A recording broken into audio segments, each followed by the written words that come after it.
हाँ जी, good morning. कैसे हो प्यारे बच्चों? पढ़ाई आपकी सही चली रही है? चलिए अब हम लोग अपने सिलेबस को आगे बढ़ाते हैं। हमारा ये चैप्टर बहुत ही छोटा रह गया है, तो क्यों ना जल्दी से हम इस चैप्टर को ख़त्म करके आगे बढ़े बच्चों। तो देखिए बेटाओ, इस चैप्टर को हमें जल्दी से ख़त्म करना है ताकि हम लोग अपनी एयरफोर्स नेवी की क्लासें शुरू कर सकें और अपने सिलेबस को आगे बढ़ा सकें। तो अब हम लोग बात करते हैं अपने सिलेबस में क्या चल क्या रहा है। हम लोग बेटा एम्पियर के परपथीय नियम के अनुप्रयोग पढ़ रहे थे। पहला अनुप्रयोग पढ़ लिया था, अनंत लंबाई के सीधे धारावाही चालक तार के कारण। अब बारी है अगले अनुप्रयोग की, और वो है बेटा एक लंबे बेलनाकार धारावाही चालक के कारण चुंबकीय क्षेत्र। एक बेलनाकार धारावाही चालक तार है जिसके कारण चुंबकीय क्षेत्र ज्ञात करना है। तो इसकी प्रॉपर्टीज क्या क्या है देखिए। माना बेटा कैपिटल आर त्रिज्या का एक बेलनाकार चालक है। माना कैपिटल आर त्रिज्या का एक बेलनाकार चालक है जिसके केंद्र से स्मॉल आर दूरी पर, जिसके केंद्र से स्मॉल आर दूरी पर कोई बिंदु P है, उस बिंदु P पर चुंबकीय क्षेत्र ज्ञात करना है। उस बिंदु P पर क्या ज्ञात करना है बेटा? चुंबकीय क्षेत्र। तो उस बिंदु P की कितनी स्थितियां होंगी बेटा? बिंदु P की 3 स्थितियां होंगी। इस बिंदु P की निम्न 3 स्थितियां होती हैं, और वो 3 स्थिति क्या क्या हैं? सबसे पहला देखिए बेटा, आपका ये है बेलनाकार चालक।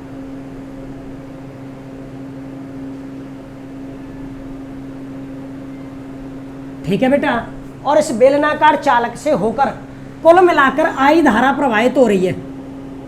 माना इस बेलनाकार चालक से प्रवाहित धारा क्या है बेटा? आई है, और वो आई धारा इधर से प्रवेश करेगी, इधर से बाहर निकलेगी, और इसकी त्रिज्या है बेटा कैपिटल आर। ठीक है, और बेटा इसके केंद्र से स्मॉल आर दूरी पर कोई बिंदु P है। स्मॉल आर दूरी पर कोई बिंदु P है जिस पर मुझे चुंबकीय क्षेत्र ज्ञात करना है। तो इस बिंदु P की कितनी स्थितियां संभव है बेटा? 3। हो सकता है ये बिंदु P इस बेलनाकार चालक के बाहर हो सकता है ये बिंदु P बेलनाकार चालक की सतह पर और हो सकता है ये बिंदु P बेलनाकार चालक के अंदर हो। हम तीनों स्थितियों का अध्ययन एक एक करके सावधानी पूर्वक करेंगे। ठीक है, तो देखिए सबसे पहला, आपका जब बिंदु P आपके बेलनाकार चालक से कहां पर हो? बाहर हो। बेलनाकार चालक से बाहर हो। बाहर होने का मतलब है स्मॉल आर बड़ा हो गया कैपिटल आर से। स्मॉल आर बड़ा हो गया कैपिटल आर से। ठीक है बेटा, तो इस स्थिति में बिंदु P से, इस स्थिति में बिंदु P से गुजरने वाले चुंबकीय क्षेत्र को क्षेत्र में दर्शाया गया है। आप एक बात बताओ बेटा, आपका जो संयोजन तार होता है अनंत लंबाई का, जब तार आपने लिया, पिछला डेरिवेशन पढ़ा, उसमें जो तार बेटा आपका अनंत लंबाई का था, उस अनंत लंबाई का तार भी तो बेलनाकारी होता है। अब सोचिए इस तार से केंद्र से स्मॉल आर दूरी पर बिंदु P है चालक के बाहर। जब बिंदु P इस चालक के बाहर है तो बेटा चालक से बाहर होने पर यह स्थिति तो वही अनंत लंबाई के सीधे तार वाली हो गई कि बिंदु P बाहर है, तो गुजरने वाला चुंबकीय क्षेत्र वही आपके फ्लेमिंग के दक्षिण हस्त नियम से चुंबकीय क्षेत्र ऐसे वृत्ताकार रूप में गुजरेगा कि नहीं गुजरेगा? भाई धारा ऊपर की ओर प्रवाहित हो रही है, चुंबकीय क्षेत्र ऐसे, तो बिंदु P पर बेटा बोलो आपके चुंबकीय क्षेत्र और DL वेक्टर दोनों की दिशा कैसी होगी? समान। ये क्यों होगी मैं पिछली वीडियो में आपको समझा चुका हूँ। वैसे भी बेटा वृत्ताकार पथ के रूप में चुंबकीय क्षेत्र है तो स्पर्शरेखा के रूप में चुंबकीय क्षेत्र, अल्पांश की लंबाई की दिशा वही होगी। तो फिर बेटा बारी है एम्पियर के परिपथीय नियम को लगाने की। एम्पियर के परिपथीय नियम से, तो बोलिए एम्पियर का परिपथीय नियम क्या है बेटा? Close integral B vector dot D L vector बराबर म्यू नॉट समेसन आई। तो close integral B D L cos theta बराबर म्यू नॉट समेसन आई।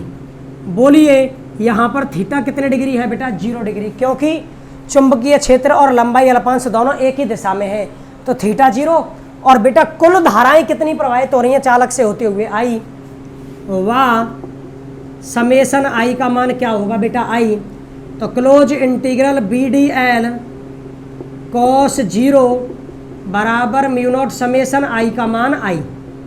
तो फिर बेटा बी तो आ गया बाहर, कॉस 0 का मान 1, समाकलन के अंदर क्या बच गया? डी एल बराबर म्यू नॉट और आई। आप एक बात बताओ, डी एल का समाकलन बिंदु पी पर आपने एक अल्पांश लिया डी एल, इस डी एल का समाकलन पूरे वृत्ताकार चुंबकीय क्षेत्र की लंबाई आएगी, और पूरे वृत्ताकार पथ की लंबाई क्या होती है? परिधि, और उसकी त्रिज्या आर है। तो फिर बोलिए परिधि क्या होगी? बी इंटू 2 पाई आर बराबर म्यू नॉट आई। तो फिर बोलिए बेटा बी बराबर म्यू नॉट आई बटे 2 पाई आर। तो क्या लिखोगे आप? अतः बेलनाकार चालक के बाहर, बेलनाकार चालक के बाहर उत्पन्न चुंबकीय क्षेत्र, बेलनाकार चालक के बाहर चुंबकीय क्षेत्र कितना होगा बेटा? म्यू नॉट आई बटे 2 पाई आर। समझ गए? यहाँ पर धारा नियत प्रवाहित होगी, बाकी म्यू नॉट और 2 पाई कांस्टेंट है। तो बताइए बी आउट आर के समानुपाती या व्युत्क्रमानुपाती? बी आउट आर के होगा व्युत्क्रमानुपाती। यस या नो? इसका मतलब ये हुआ कि आपका बेलनाकार चालक के कारण जो चुंबकीय क्षेत्र है उसका पहला केस जब बिंदु पी चालक के बाहर स्थित हो, तो वो केस बेटा आपके अनंत लंबाई के सीधे धारावाही चालक तार के डेरिवेशन जैसा हो गया सेम। तो इसको जो ज़्यादा समझाने की आवश्यकता नहीं है, क्या हुआ एक ही बार में समझ गए होंगे। अब बारी आती है दूसरे केस की। तो दूसरा पॉइंट है बेटा, जब बिंदु P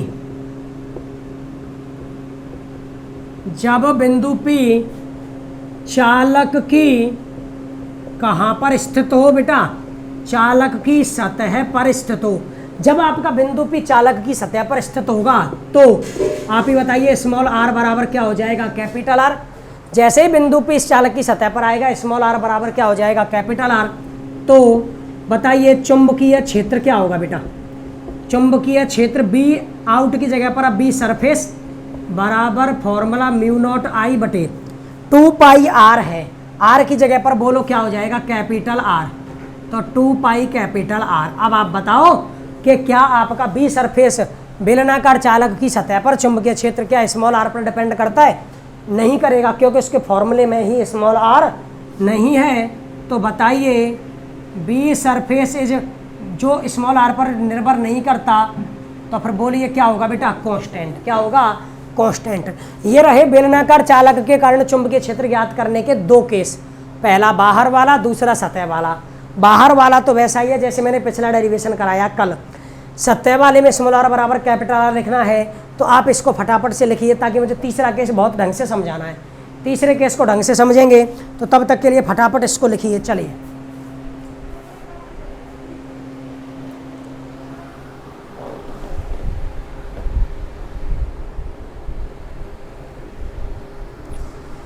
श्री राम, जय राम, जय जय राम। चलिए बेटा, अब आप लोगों ने ये लिख लिया है, नहीं लिखा है तो आप लोग बड़े समझदार बच्चे हैं, वीडियो पॉज करके लिख ही लेंगे आप लोग।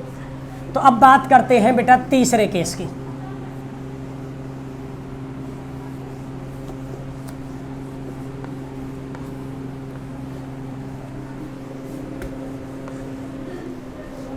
इसका तीसरा केस, तो फिर देखिए बेटा तीसरा पॉइंट क्या है?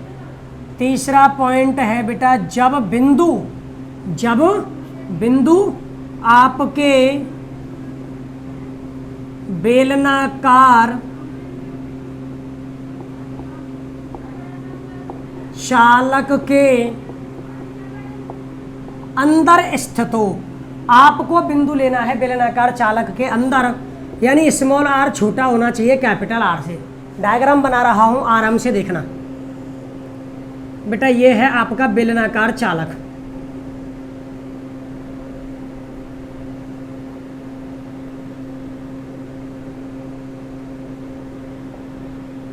इसकी त्रिज्या है बेटा कैपिटल आर। इस पूरे बेलनाकार चालक से कितनी धाराएं प्रवाहित हो रही हैं बेटा? आई। कुल मिलाकर धारा प्रवाहित हो रही है आई।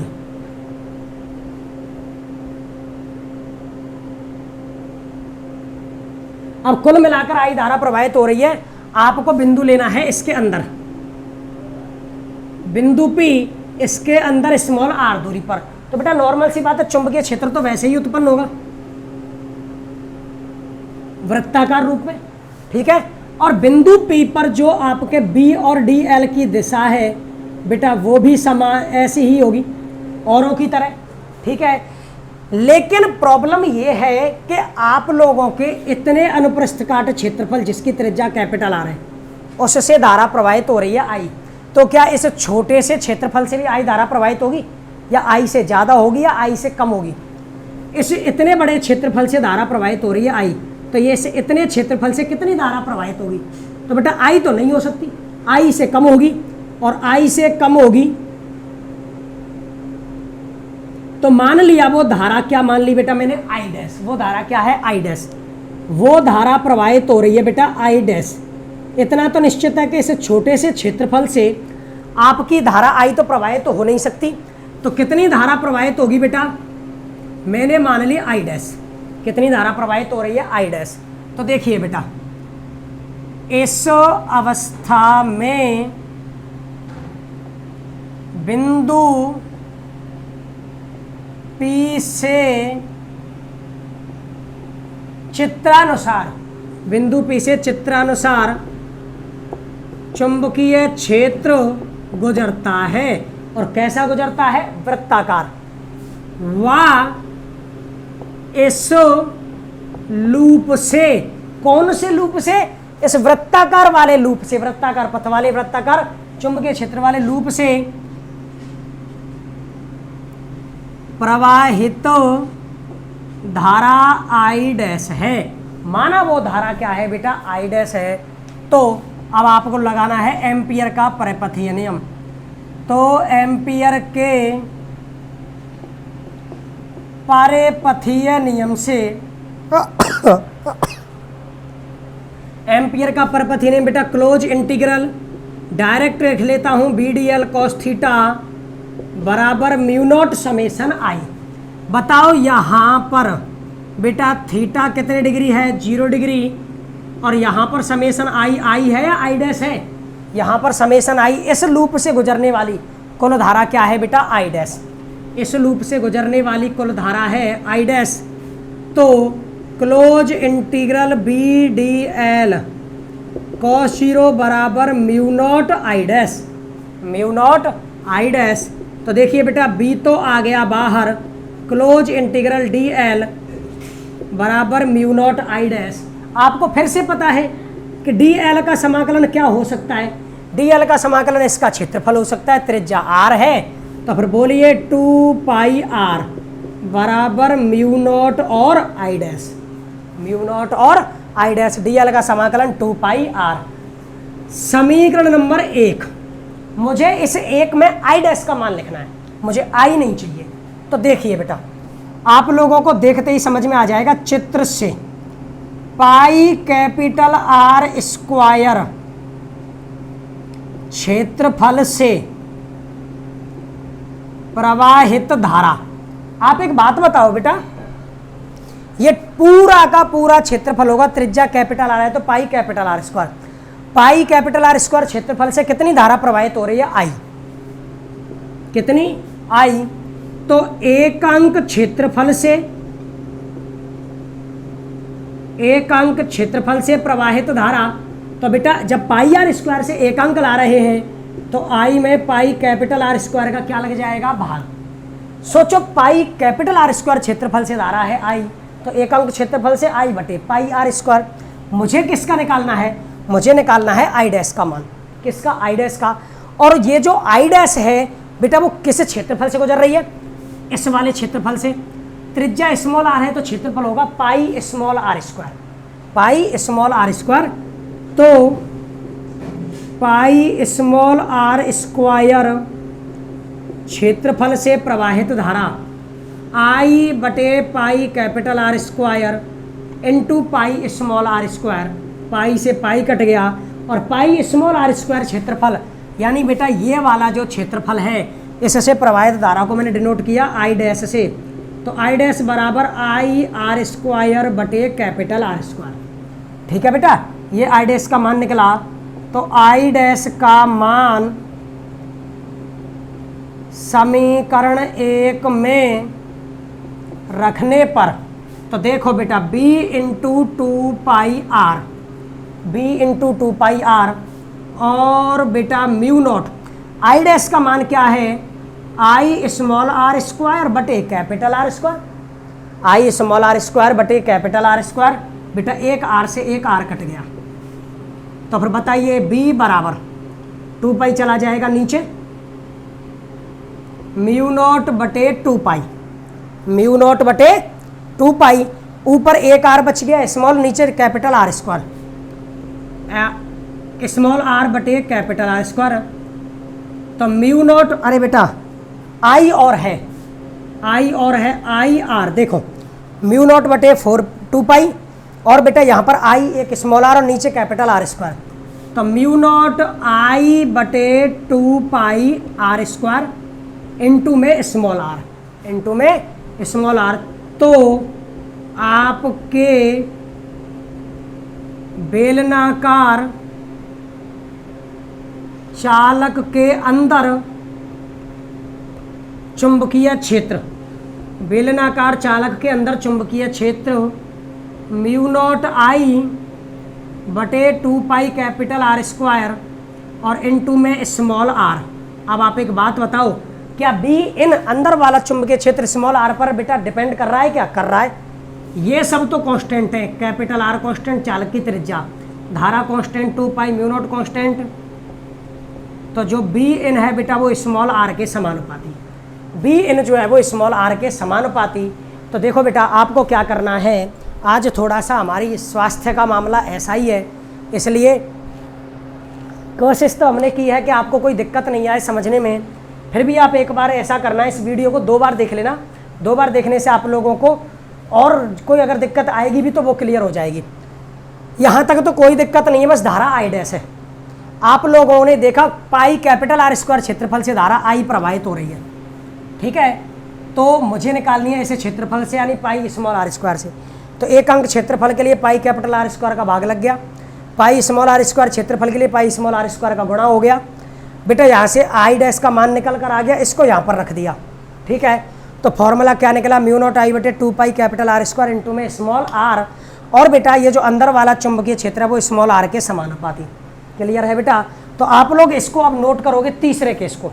आपको ये तीसरा केस नोट करना है यहाँ से और यहाँ तक विद डायग्राम। वीडियो पॉज करके आप नोट कर लेना।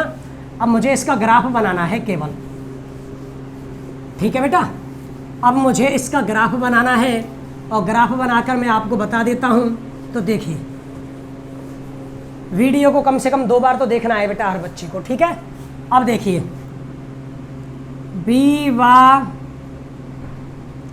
स्मॉल आर में ग्राफ, आपके 3 केस हैं। तो ये टॉपिक तो वैसा ही है जैसे मैंने गाउस के नियम के अनुप्रयोग कराए थे। इधर रहेगा बी और इधर रहेगा स्मॉल आर। 3 केस थे, small R less than R, small R equal to capital R, small R greater than capital R. अब आप एक बात बताओ, पहला पॉइंट आपका जो बी आउट था बेटा वो 1/r आर के व्युत्क्रमानुपाती था। दूसरा था बी सरफेस बेटा वो आर के लिए कांस्टेंट। तीसरा था बी इन वो स्मॉल आर के समानुपाती। अब small R less than capital R है, मतलब अंदर वाला केस तो समानुपाती। क्या हो गया बेटा? समानुपाती। अंदर वाला केस क्या हो गया बेटा? समानुपाती। तो ये हो गया आपका B in is proportional to R. बेटा सतह पर सरफेस पर है कांस्टेंट, सरफेस पर क्या है कांस्टेंट, और बेटा आउटर पोजीशन में small R greater than capital R, वो हो गया एंटी प्रोपोर्शनल। वो क्या हो गया एंटी प्रोपोर्शनल यानी व्युत्क्रमानुपाती। B out is the anti proportional to R. बोलो यस या नो। ये है बेटा इसका ग्राफ। अंदर वाले केस में समानुपाती था तो अंदर वाले केस में समानुपाती का ग्राफ, सतह पर कांस्टेंट था तो कांस्टेंट, बाहर जो है बेटा आउटर पोजीशन पे व्युत्क्रमानुपाती है तो व्युत्क्रमानुपाती का ग्राफ। क्लियर है बेटा। आपको ये ग्राफ और बनाना है, यहाँ पर आकर आपका ये टॉपिक हो जाता है खत्म।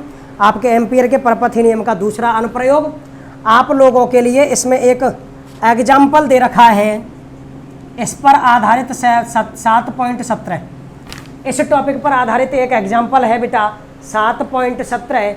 ये एग्जाम्पल आपको पढ़ के खुद करना है। अगर दिक्कत आती है तो कमेंट में आप मुझे लिख कर दे देना, मैं आप लोगों को इसे करके बता दूंगा। ठीक है बच्चों।